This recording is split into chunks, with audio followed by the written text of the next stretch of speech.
Jayalalithaa estate లో దోపిడీ case, Madras high court సంచలన ఆదేశాలు. శశికళ, పళనిస్వామిల విచారణకు అనుమతినిచ్చిన కోర్టు. ఎస్టేట్ లో మాయమైన వస్తువుల విషయంలో ప్రశ్నించేందుకు ఓకే.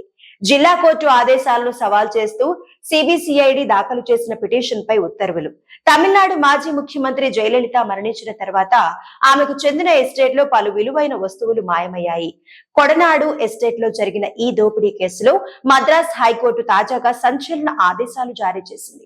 ఈ కేసులో మాజీ సీఎం పళనిస్వామితో పాటు జయలలిత సన్నిహితురాలు శశికళను విచారించేందుకు అనుమతిచ్చింది.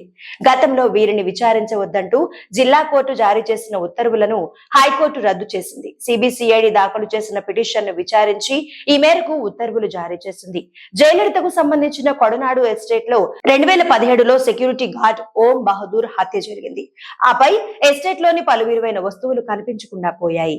ఈ కేసులో తొలుత పోలీసులు దర్యాప్తు జరిపినా ఫలితం లేకుండా పోయింది.